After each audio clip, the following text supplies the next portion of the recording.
என்னை ஆதரித்து வாழ வைக்கும் அனைத்து நல்ல உள்ளங்களுக்கும் வணக்கங்க. இந்த பதிவில் நம்ம என்ன பார்க்க போகிறோம் அப்படின்னா, ஒரு சிலருக்கெல்லாம் அதீதமான வறுமை.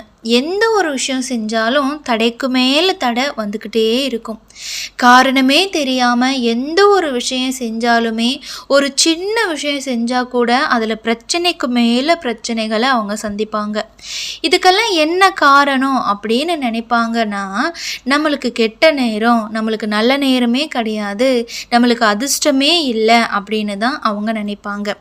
ஆனால் கைரேக ஜோதிடத்திலையும் அஸ்ட்ராலஜிலையும் இதுக்கு என்ன காரணம் சொல்கிறாங்க அப்படின்னா, பிளாக் மேஜிக். அதாவது உங்களை சுற்றி அதீதமான எதிர்மறையான விஷயங்கள், கண் திருஷ்டிகள், பில்லி சூனியங்கள் இருக்குது அப்படின்னு சொல்லப்படுது.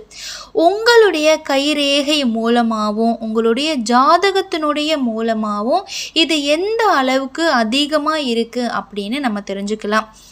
இப்போ தான் முதல் முறையாக நம்ம சேனலை நீங்கள் பார்க்குறீங்க அப்படின்னா மறக்காமல் சப்ஸ்கிரைப் பண்ணி வச்சுக்கோங்க. உங்களுக்கு கண் திருஷ்டி, பில்லி சூனியம், ஏவல் இது போன்ற விஷயங்கள் மேலே உங்களுக்கு நம்பிக்கை இருந்துச்சு அப்படின்னா இந்த பதிவு உங்களுக்கு நிச்சயமாக பயனுள்ளதாக இருக்கும்.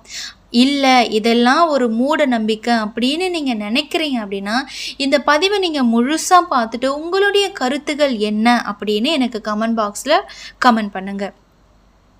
ஒரு நபர் எல்லாரும் செய்யக்கூடிய ஒரு இயல்பான வேலையை கூட செய்ய முடியாமல், சாதாரண ஒரு நபர் கூட அச்சீவ் பண்ணக்கூடிய விஷயங்களை கூட அவங்களால பண்ண முடியாமல் இருக்கக்கூடிய ஒரு சூழ்நிலையில் அவன் தனக்கு அதிர்ஷ்டம் இல்லை, லக்கு இல்லை அப்படின்னு நினைப்பான். ஆனால் இதுக்கு காரணம் என்ன அப்படின்னா, அவனை சுற்றி எதிர்மறையான விஷயங்கள் இருக்குது அப்படின்னு தான் சொல்லணும். இதை கை ஜோதிட முறையில் சில அறிகுறிகளை வச்சு உங்களை சுற்றி பிளாக் மேஜிக், அதாவது எதிர்மறையான விஷயம் இருக்குது அப்படின்னு கண்டுபிடிச்சிடலாம். பொதுவாகவே கை ஜோதிடத்தில் ஆயுள் ரேகை அப்படின்னு ஒன்று சொல்லுவாங்க. இது நம்மளுடைய ஆயுளையும் நம்மளுடைய வலிமையையும் ஆரோக்கியத்தையும் சக்தியையும் உணர்த்தக்கூடிய ஒரு ரேகை. இந்த ஆயுள் ரேகையில் சிவப்பு நிறத்தில் ஒரு மச்சம் அல்லது கருப்பு நிறத்தில் மச்சம், அதுவும் குறிப்பாக அந்த ஆயுள் ரேகையை தொட்டுக்கிட்டோ ஆயுள் ரேகைக்கு ரொம்ப அருகிலேயோ இருந்தாலோ இது போல நபர்களுக்கு பிளாக் மேஜிக், பில்லி சூனியம், ஏவல், கண் திருஷ்டி, எதிர்மறையான விஷயங்கள் ஈஸியாக வந்து அவங்க கூட அட்டாச் ஆகிடும், ஈஸியாக அவங்களுக்கு அது அஃபெக்ட் ஆகும் அப்படின்னு சொல்கிறாங்க. இந்த பிளாக் மேஜிக், எதிர்மறையான விஷயங்கள் சொல்லக்கூடியவை அனைத்தும் அவங்களுக்கு அதீதமான பாதிப்பை ஏற்படுத்தும். கை ஜோதிடத்தில் உங்களுடைய கையினுடைய நிறத்தை வச்சு உங்களுடைய வாழ்வினுடைய நிலைமை என்ன அப்படின்னு சொல்ல முடியும். உங்களுடைய கையினுடைய நிறம் சிவப்பு நிறத்துலையோ அல்லது பிங்க் நிறத்துலையோ இருந்துச்சு அப்படின்னா நீங்கள் ரொம்ப நல்லா இருக்கீங்க அப்படின்னு அர்த்தம். இதுக்கு மாறாக உங்களுடைய கையானது வெள்ளை நிறத்துலையோ அல்லது கிரே கலரில் இருந்துச்சு அப்படின்னா நீங்கள் அதீதமான எதிர்மறையான விஷயங்கள், அதாவது பிளாக் மேஜிக்கால் பாதிக்கப்பட்டவர் அப்படின்னு அர்த்தம். அது மட்டும் இல்லாமல் சிலரோட கை வந்து பார்த்திங்கன்னா ரொம்ப சில்னஸாக இருக்கும், ஹெவியான கூலிங்காக இருக்கும். இது போல் ஒரு அறிகுறியும் நீங்கள் எதிர்மறையான விஷயம், கண் திருஷ்டி, பில்லி சூனியம், ஏவல் அப்படின்னு சொல்லக்கூடிய விஷயங்களால் பாதிக்கப்பட்டிருக்கக்கூடிய வாய்ப்பு இருக்குது அப்படின்னு சொல்லப்படுது. கை ஜோதிடத்தில் ஹைட்லைன் அப்படின்னு ஒரு ரேகை சொல்லுவாங்க. இந்த ரேகையானது பல்வேறு விதமான துண்டாக இருக்கும், மேலும் பல்வேறு விதமான ரேகைகள் குறுக்க வந்திருக்கும். இது போல வந்தாலும் எதிர்மறையான விஷயங்கள், பில்லி சூனியம், ஏவல்னு சொல்லக்கூடிய விஷயங்களால் பாதிக்கப்பட்டிருக்கக்கூடிய வாய்ப்புகள் அதிகமாக இருக்கும் அப்படின்னு சொல்லப்படுது. மனிதனுடைய வாழ்க்கையில் எனர்ஜி சக்தி அளிக்கக்கூடிய ஒரு கிரகம் என்னன்னு பார்த்தீங்கன்னா சூரிய கிரகம்.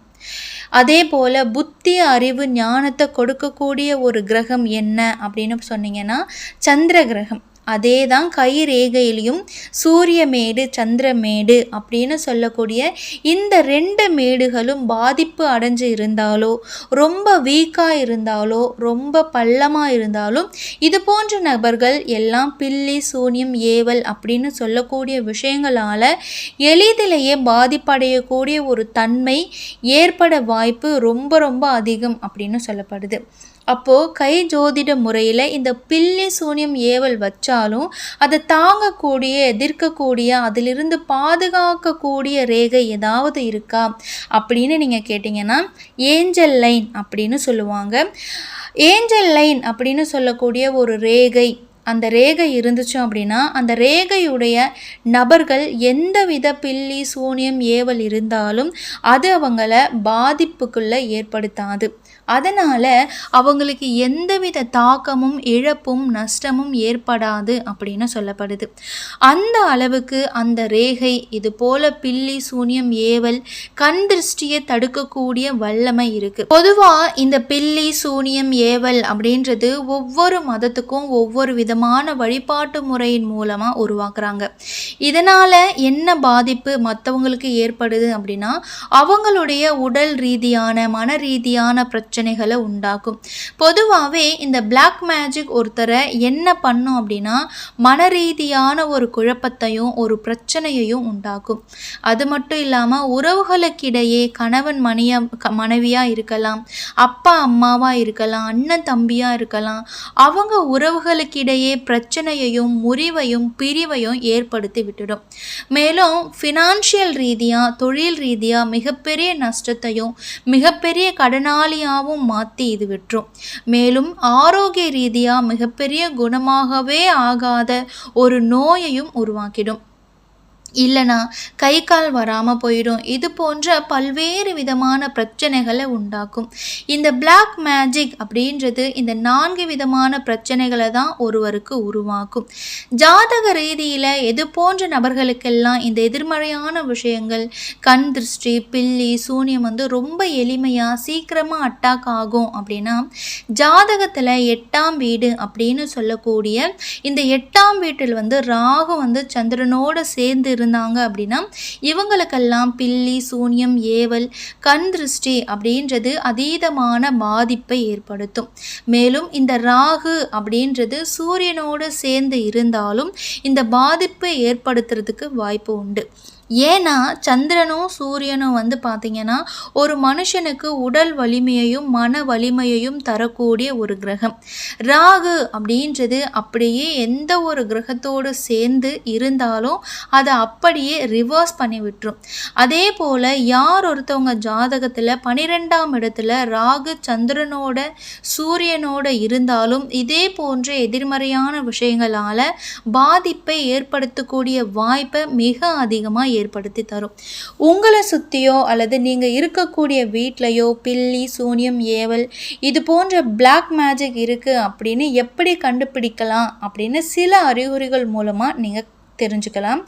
உங்கள் வீட்டில் நீங்கள் ஆசையாக ரொம்ப பாசமாக வளர்த்த செடி எதிர்பாராத விதமாக இருந்து போகும், அப்படி இல்லைன்னா வாடி போகும், பட்டு போகும்.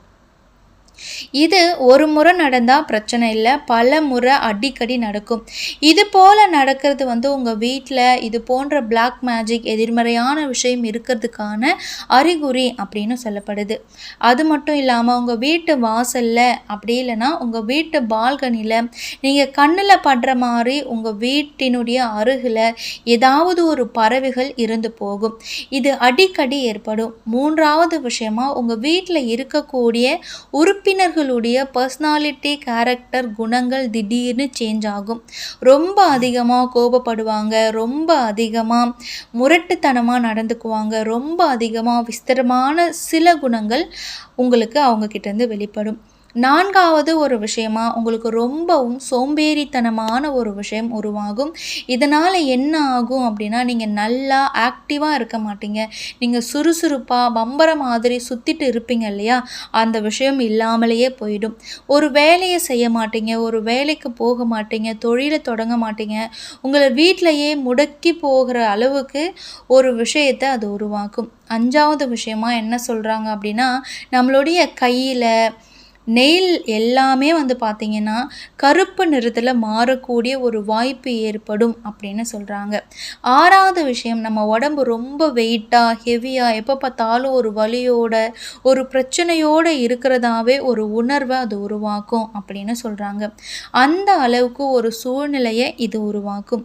அது மட்டும் இல்லாமல் நம்ம தூங்கும் போதோ அப்படி இல்லைன்னா தனிமையில் இருக்கும்போதோ ரொம்ப பயங்கரமான ஒரு பயத்தை உருவாக்கக்கூடிய ஒரு சூழ்நிலையை அது உருவாக்கும். நீங்கள் தூங்கிட்டு இருக்கீங்க அப்படின்னா ரொம்பவும் அச்சுறுத்தக்கூடிய கனவுகள், நிகழ்வுகள், காட்சிகளை அது உருவாக்கும். நீங்கள் தனிமையில் இருக்கீங்க அப்படின்னா யாரோ நம்ம பின்னாடி இருக்கிறாங்க, நம்மளை யாராவது தாக்க வராங்க அப்படின்னு ஒரு பயத்தை, அச்சத்தை அது உங்களுக்கு உண்டாக்கும். 8வது விஷயமா, தனிமையில் இருக்கவே நீங்கள் அதிகமாக விரும்புவீங்க. தனிமையில் இருக்கும்போது ஒரு பதட்டமாகவும் ஒரு குழப்ப நிலையிலையும் ஏதாவது ஒரு விஷயத்தை அதிகமாக திங்க் பண்ணி உங்களையே நீங்கள் அதிகமாக காயப்படுத்திக்கக்கூடிய, சஃபர் பண்ணிக்கக்கூடிய ஒரு சூழ்நிலைக்கு அது உங்களை தள்ளும். 9வது விஷயமா என்ன சொல்கிறாங்க அப்படின்னா, வீதிகளில் தெருக்களில் இருக்கக்கூடிய நாய்கள் வந்து பார்த்திங்கன்னா அன்யூஷுவலாக இயல்பாக இல்லாத அளவுக்கு உங்கள் வீட்டை பார்த்து குலைக்கும். உங்கள் வீட்டை பார்த்து சில விஷயங்கள் செய்யும். இதெல்லாம் பார்த்தீங்கன்னா உங்களுக்கோ அல்லது உங்கள் வீட்டுக்கோ வந்து பில்லி, சூனியம், ஏவல், எதிர்மறை விஷயங்கள், பிளாக் மேஜிக் அப்படின்னு சொல்லக்கூடிய விஷயம் இருக்குது அப்படின்னு நீங்கள் உறுதிப்படுத்திக்கலாம். இதில் 1 அப்படி இல்லைன்னா 2 நடந்துருச்சு அப்படின்னா உங்கள் வீட்டில் பிளாக் மேஜிக் இருக்குது அப்படின்னு அர்த்தம் இல்லைங்க. ஆனால் 5க்கு மேலே அறிகுறிகள் நீங்கள் உணர்ந்தீங்க, ஃபீல் பண்ணுறீங்க அப்படின்னா நிச்சயமாக பிளாக் மேஜிக் இருக்கிறதுக்கான அறிகுறிகள் உண்டு.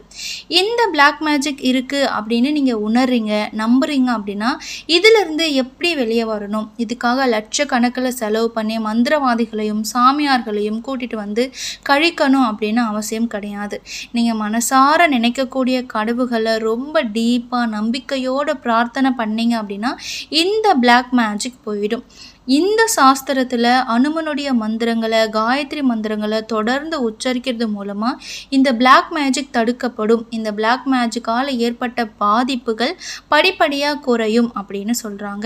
அது மட்டும் இல்லாமல் சிவனுடைய நாமத்தையோ சிவனுடைய மந்திரத்தையோ எதுவாக இருந்தாலும் ஓம் நமச்சிவாய நமச்சிவாய, ஓம் சிவ சிவ சிவ அப்படின்னு நீங்கள் உச்சரித்தாலே போதும், எல்லா விதமான எதிர்மறையான விஷயங்களும் நீங்கும். நீங்கள் சித்தர்கள் சொன்ன சில மந்திரங்கள், ஓம் மசி நசி நசி மசி அப்படின்னு சொல்லக்கூடிய இந்த மந்திரத்தை உச்சரித்தாலும் கெட்ட விஷயங்கள், பேய், பிசாசுகள், பில்லி, சூனியம், ஏவல் இவை அனைத்தும் விலகும் அப்படின்னு நம்பப்படுது. இந்த பதிவு உங்களுக்கு பயனுள்ளதாக இருக்கும் நம்புகிறேன். இந்த பதிவு உங்களுக்கு பிடிச்சிருந்தா லைக் பண்ணுங்கள், ஷேர் பண்ணுங்கள். இது போன்ற நிறைய பதிவுகளை பார்க்குறதுக்கு நம்ம சேனலை மறக்காமல் சப்ஸ்கிரைப் பண்ணி வச்சுக்கோங்க. மீண்டும் ஒரு நல்ல பதிவோடு உங்களை நான் சந்திக்கிறேன். நன்றி.